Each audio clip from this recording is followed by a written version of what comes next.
What is up, guys? Live here with Pro Play Games, and we have the refined Son Goku starter deck. So this is only going to require 2 starter decks and a few small miscellaneous cards from other sets.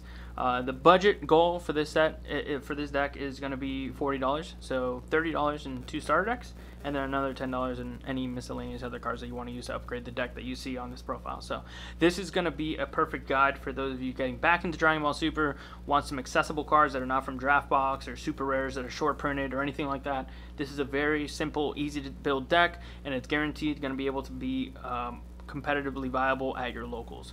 If you want to play at regionals or something like that and you want something competitive, we suggest checking out our Patreon.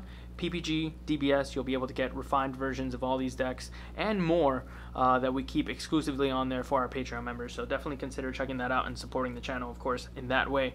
But for now, we have the Son Goku Leader.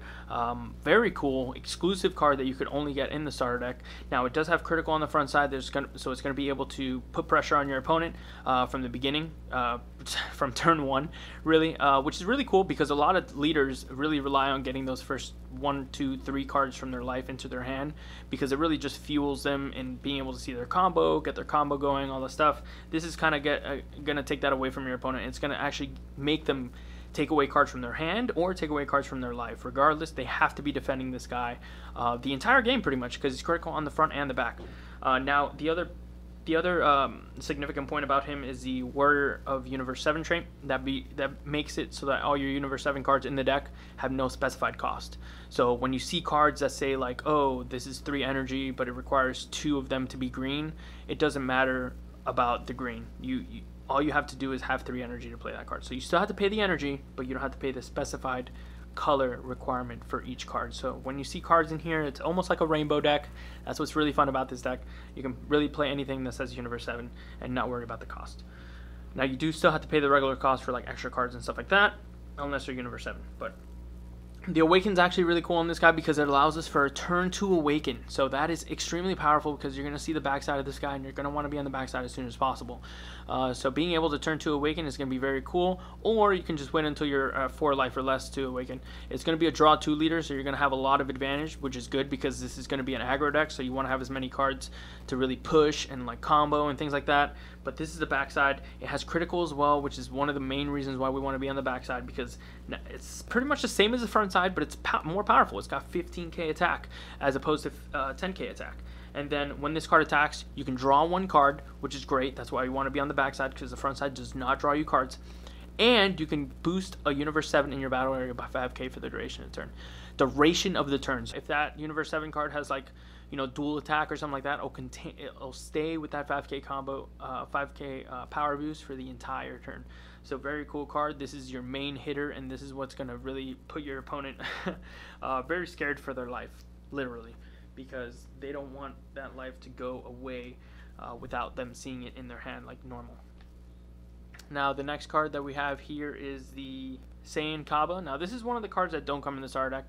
You're going to have to spend maybe $1 on this playset, but it's super powerful because not only does it provide a way to look at your life. Remember, you don't need self-awakening in this deck because you awaken turn 2.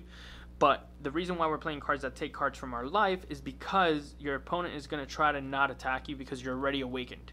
So they're going to try to wait for you to run out of cards and then like victory strike you or something like that. So you want to be able to get those cards from your life because those are just extra cards that you couldn't be seeing, right? And normally you would see them in a normal game, but once you're awakened, your opponent has less intention to really let you see those cards. So Saiyan Kaba not only provides pressure in a double striking 1-cost card, but it also lets you see cards from your life, which is very important.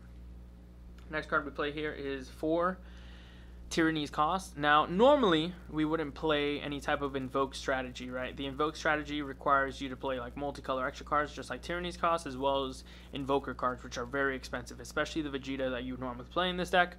Maybe the most optimal version would play that, but we're gonna not go the invoker route just because we want to make sure that this is budget, and 2, it actually plays better to our strategy because invoker is kind of more of a control mechanic. This is more of an aggressive strategy. So Tyranny's Cost does a few things for us. For 2 energy, it draws us 2 cards. So it's kind of similar to a Pot of Greed if you come from Yu-Gi-Oh! And 2, it actually has another ability that a lot of people don't, really take into consideration. But if your opponent has 10 or more, or 11 or more cards in hand, you make them discard down to 10. So with an aggressive deck like this, normally, like if you're hitting them with double strike that are not like crit and stuff like that, they're gonna have a lot of cards in hand. There's a lot of decks in the format that just try to keep their, cards in hand because there is no hand size limit, right? So it's fairly common for decks to get to like 12 or 13 cards in hand.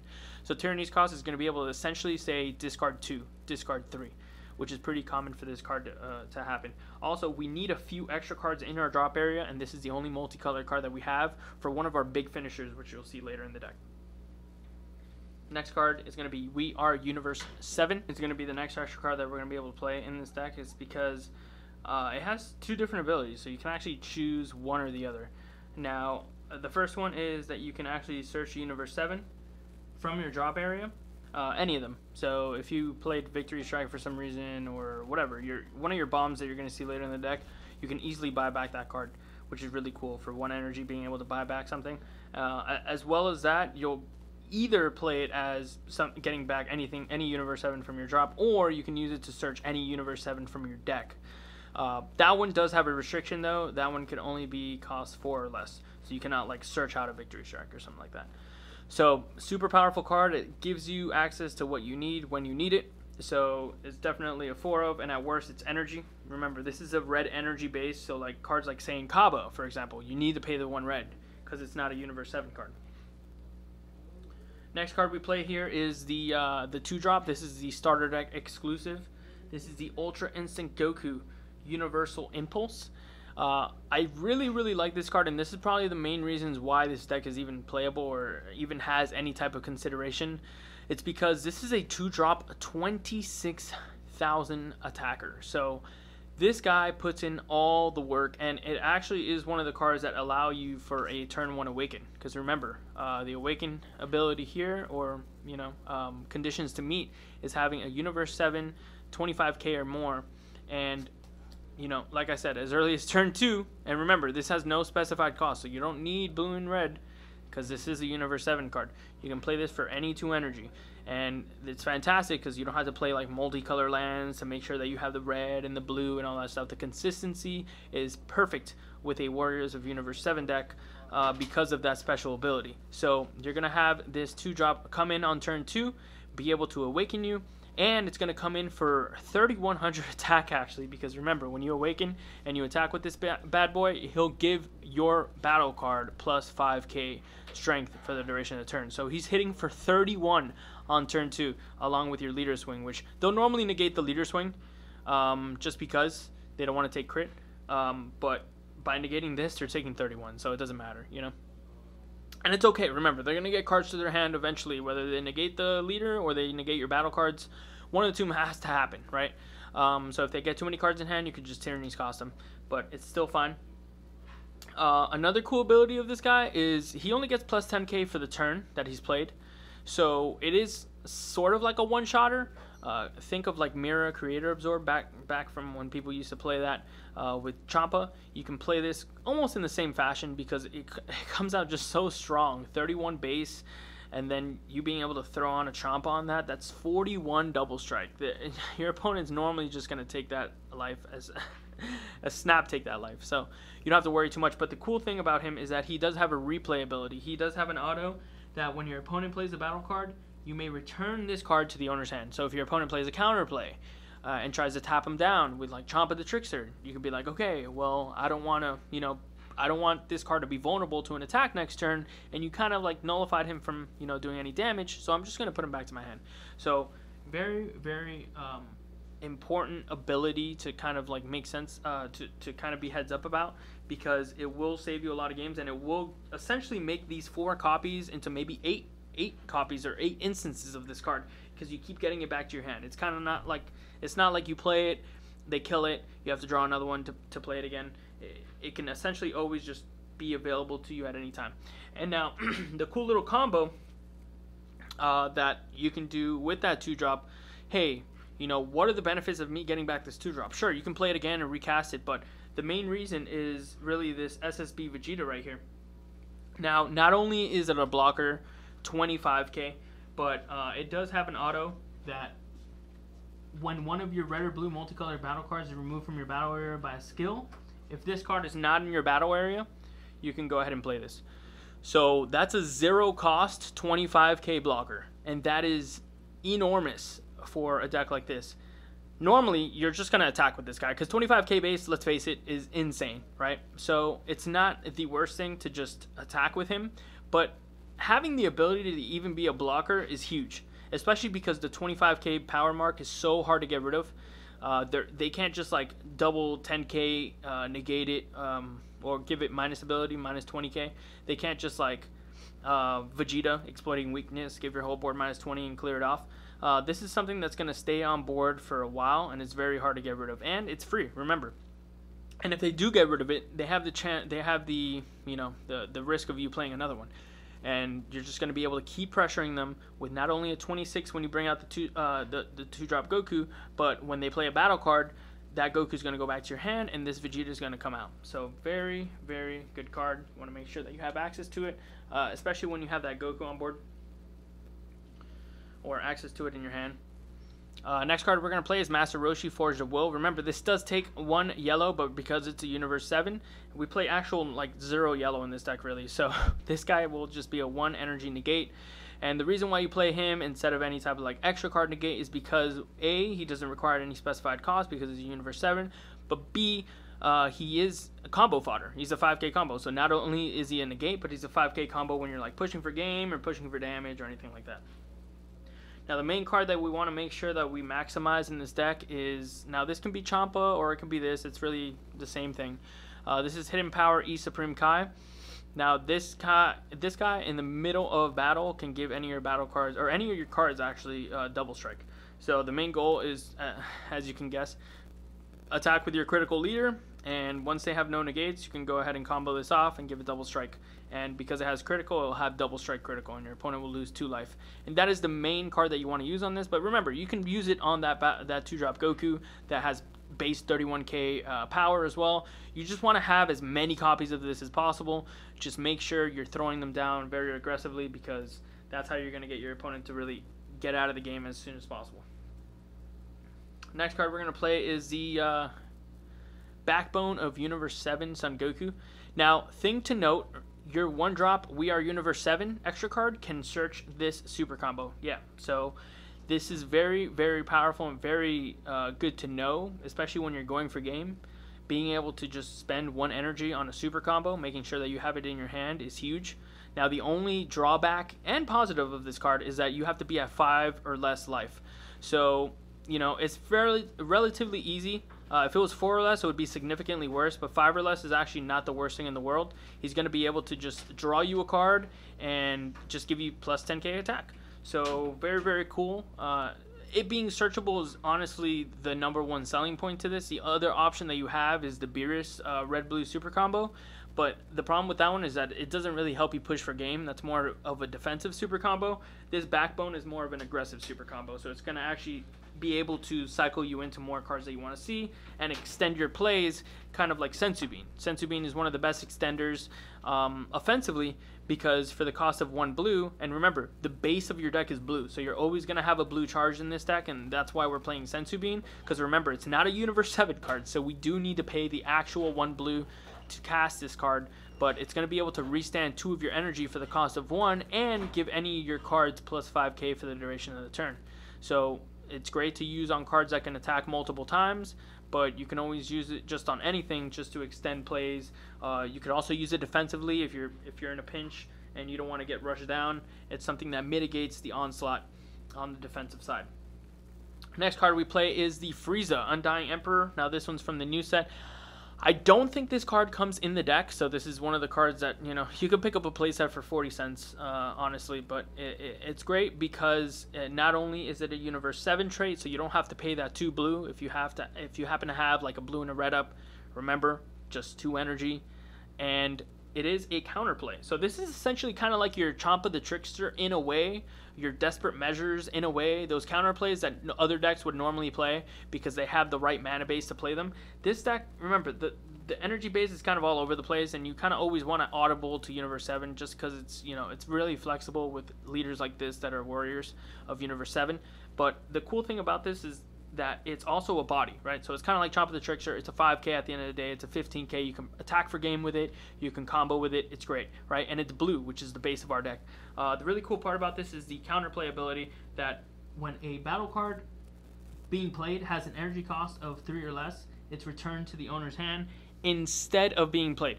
So this is really important because it's not even gonna get a chance to be on the board. So if your opponent plays like a Topo, right? Topo says it's a 4-drop, but it says when it's in your hand and when you're trying to play it, it becomes a 2-drop. So something like that is going to be able to immediately get stopped by this Frieza Undying Emperor, and it's just amazing. It could be game breaking. It's almost like it is a 2-cost counterplay spell that can really prevent your opponent from stopping you on your kill turn.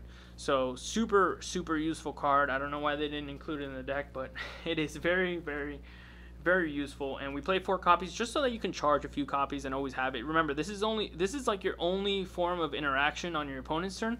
So I wanted to make sure we maximized it, especially because it's so cheap. It's such a good common. Another card that I feel like should have been in the deck but wasn't was Ready to Fight Son Goku. And this is one of the main reasons why we're not playing a lot of like off theme cards, like off Universe 7 cards. It's because of this card right here. It allows you to look at the top 3 cards of your deck, choose one Universe 7 among them, and add it to your hand. So because it's only the top 3, there is a high probability of you missing if your deck isn't tailored perfectly to the right ratios of like Universe 7 cards and non-Universe 7 cards. So we want to make sure that this card always hits, and that's why we made sure to play 4 of this card. Also, it's one of your few 1-drop plays. Also, it essentially just reads draw a card, right? Honestly, it only draws you a specific card, right, off the top 3, but at the end of the day, it's an extra card, right? Whether it be an extra 5k, whether it be a super combo, whether it be your win con, these are all things that you want to make sure that you maximize in this deck, because you're trying to hit high combo power to make sure that your double strike crit goes through, etc., etc. The next card in the deck is the free super combo. This card says at the end of battle, after you combo with this card from your hand, if your leader card is Universe 7, you can play this card onto the battlefield. So this card is another piece of interaction that we can do on our opponent's turn. This one only requires 1 energy because it is a 1 energy 10k. So normally the play would be, if you keep 1 energy up, you could defend yourself with this and then essentially play a threat or play a battle card on your opponent's turn, and on your turn you'll be able to either like use it as combo again, so it essentially becomes 20k worth of power for 1 card, or you can keep pressuring your opponent by attacking them. Remember, you want to have a lot of different threats going at your opponent, because if it's just your leader attacking them, then it's a very simple game plan on their side. They can just negate your leader swing and you're not doing anything with your battle cards, right? So your main avenues of pressure are the same combo which we showed at the beginning, the 2-drop Goku, which can become 26 on attack, the Vegeta that just follows right after the Goku, and then we have this infinite energy Android 18 as well too. So those are your main avenues of pressure. Remember, your leader being one primary form of pressure, but and then our goal is to get them down close enough to just Ultra Instinct them out of the game. And this is a relatively cheap Ultra Instinct, and by cheap I mean it's relatively easy to get your hands on it because they were given out as dash pack promos during the pre-release, during pre-release weekend. So you shouldn't have a hard time finding these cards, and at worst, they're gonna cost you like $5 a pop. So it's not too bad, but this is our finisher in the deck, and you definitely want to maximize this card in a different version possibly. But the main reason why we play this card is, as you can see here, as we sharpen up here on the skill, this does have triple strike, deflect, and it does have a pretty powerful activate main, which is why one of the reasons why we're playing those extra cards that we saw at the beginning, those Tyranny's cost. This card is extremely powerful. Of course, at 6 power, at 6 energy, we want to make sure that this is obviously a finisher, because that's a lot of energy. So deflect is going to make it so that your opponent cannot respond with counterplay cards, so that's great. They can't like crusher ball you or anything like that, which is super, super important. Remember, they can still like Chomp of the Trickster you, so you want to make sure that your opponent only really has like 1 energy up when you play this.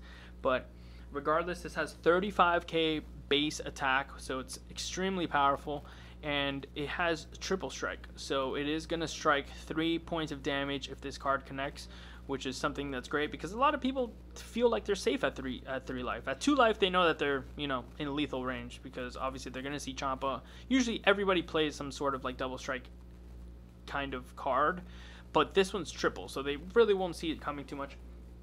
This one's cool because you can choose 2 red-blue multicolor cards from your hand and or drop area, so you don't actually have to play those Tyranny's costs if you don't have to, or you don't have a chance to, because you're like trying to fulfill your curve so that you can be aggressive. If you don't have time to play that Tyranny's cost, or it's not discarding cards from your opponent, you don't have to play it. That's the beauty of that card, because you can just keep it in your hand for this bad boy. Now this is an activate main, so you can do this whenever, right? So you take those 2 red-blue multicolor cards from your hand and or drop area, send them to your warp, choose up to one of your opponent's leader cards, and it gets minus 5k for the duration of the turn, then restand this card.